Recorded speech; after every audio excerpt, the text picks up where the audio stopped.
Hey everyone, today I'm taking a look at my personal remote controlled car.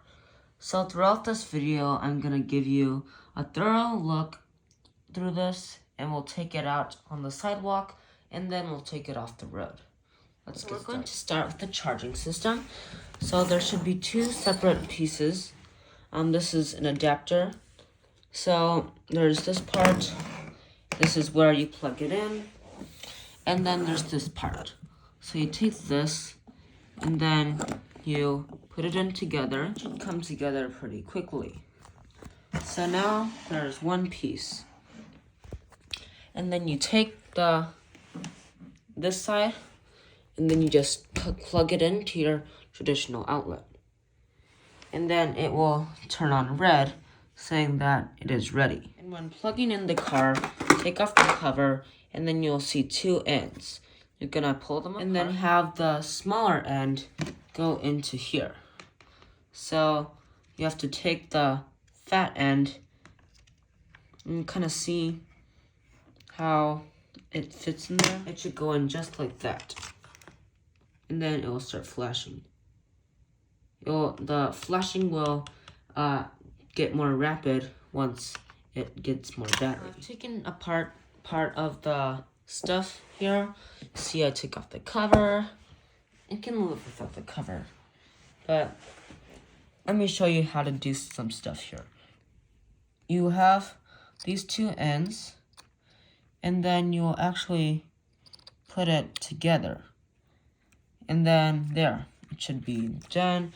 And then you can push that small blue button to turn it on.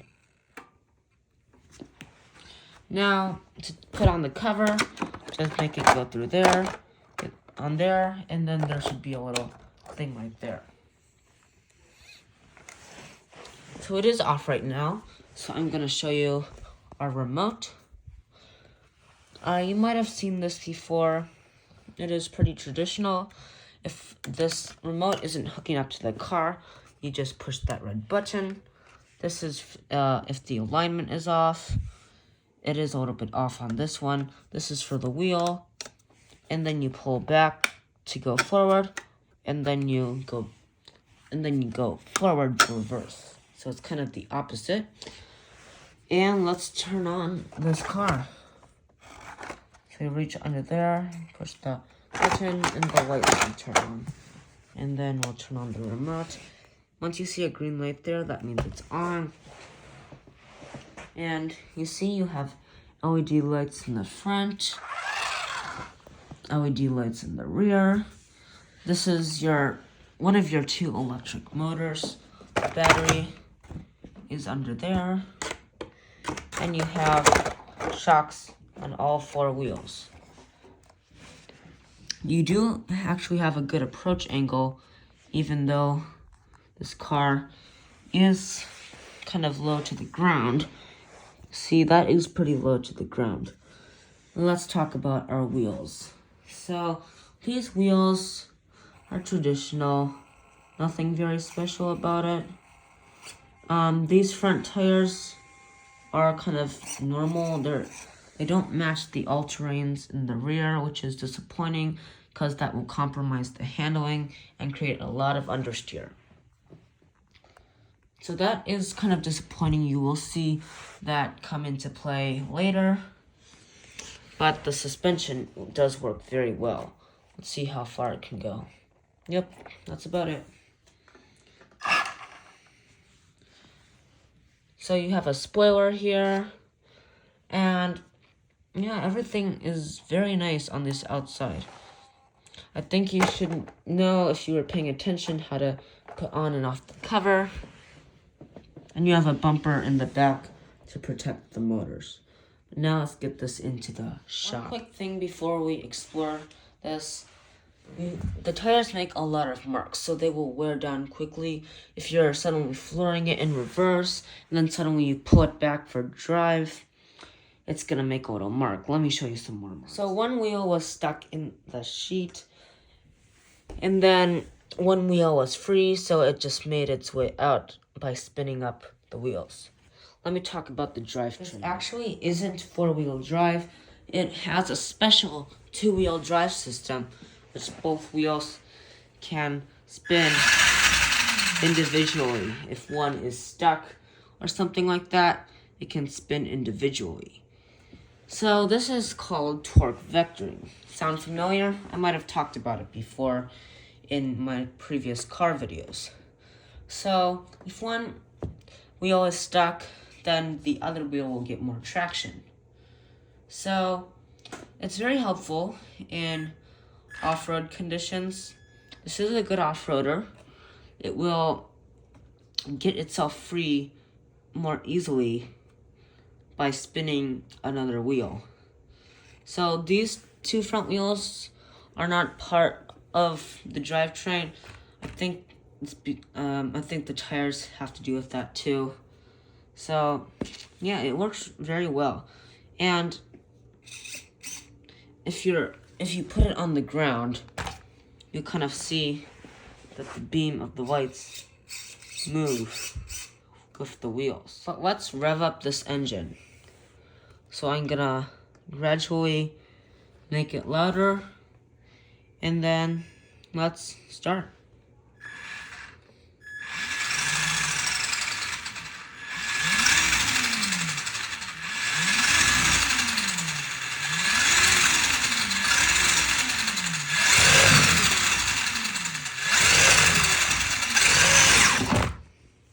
Whoa, I wasn't expecting that. This is a very powerful car. That's how it made some of these marks. So I'm gonna put the video on slow-mo and see how my car handles a jump.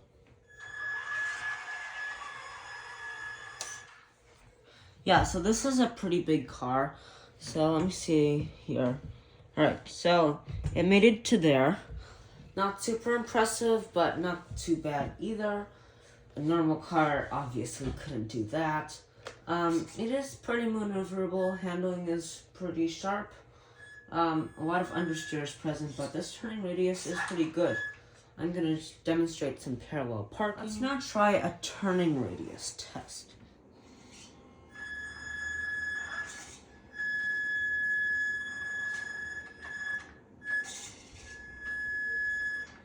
There, so the parallel parking is fairly easy.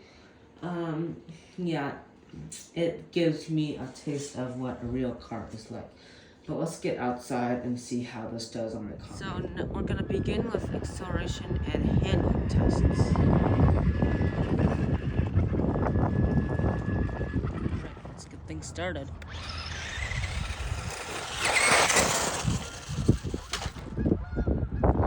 Did you see that? Alright, let's 3, 2, 1.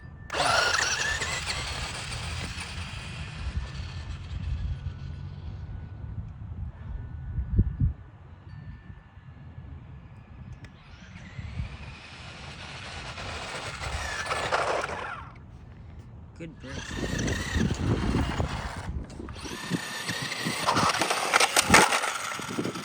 So it literally just flipped over.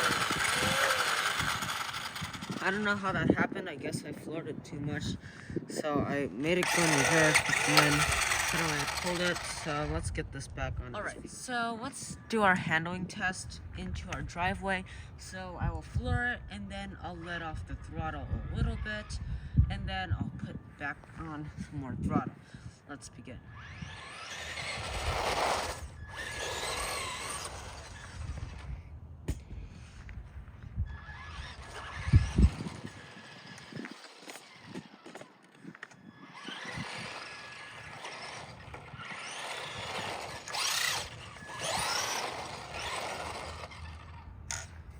That handling is okay.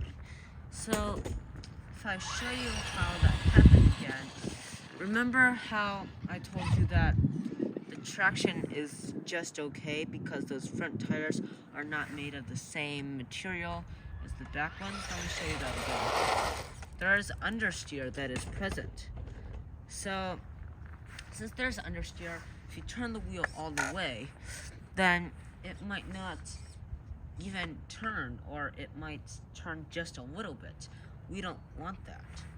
So that's why it is important to have all 4 tires made of the same material. Okay, so let's just try a launch, and then we'll be good to take this off to the trail. How I'm going to do the launch is I'm going to hold the spoiler up, and then we'll let it fly. Alright, so let me adjust the camera, and then we'll get moving.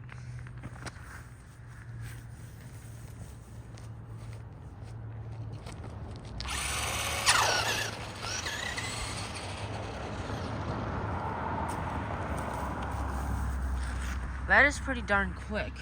It gets up to 36 miles per hour right away. By the way, that is the top speed. So I want you to keep that in mind. But let's take this onto the trail. So we're on the grass here. Now I've got the camera on my forehead, so it'll give you more of a POV look. So you see, there's wheel spin present since this is not four-wheel drive. Let's see if I can climb up this hill with an angle.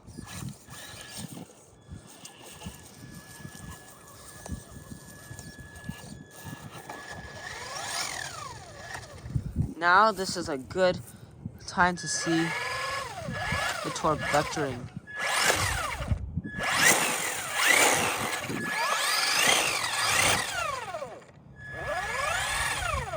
Alright, so it's kind of stuck.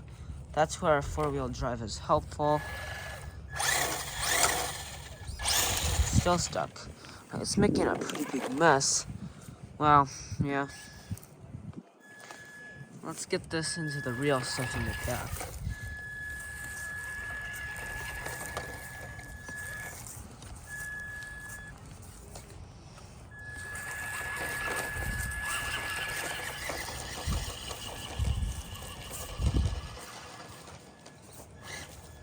We don't want it there. Now that we're on dirt, let's give this some throttle. Yep. There is some wheel spin that is present.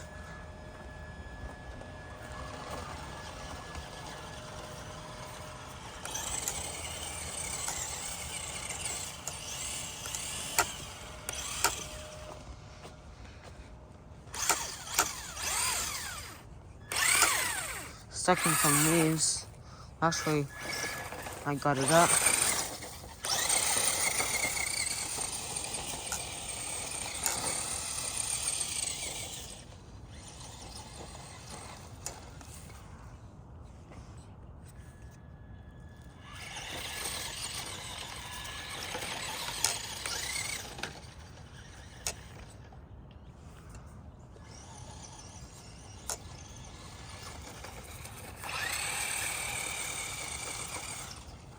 It was floored.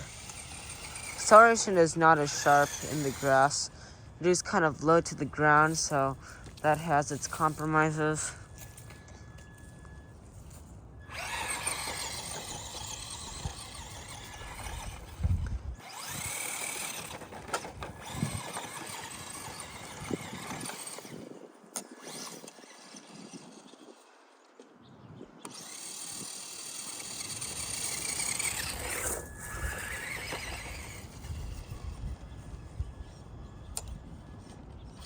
Let's see if I can climb over this.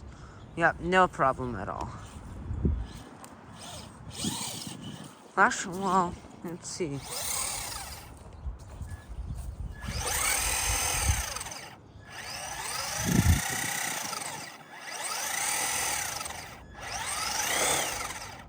Torque vectoring is doing its thing.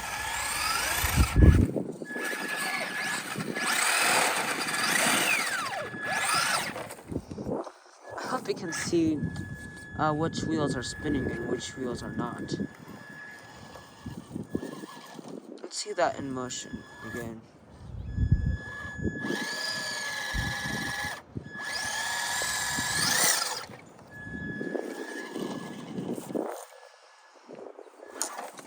Alrighty, let's get over here.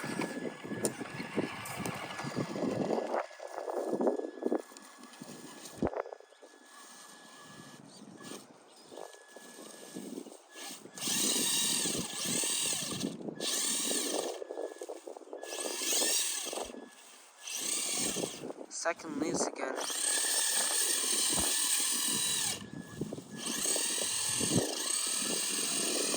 Blurred.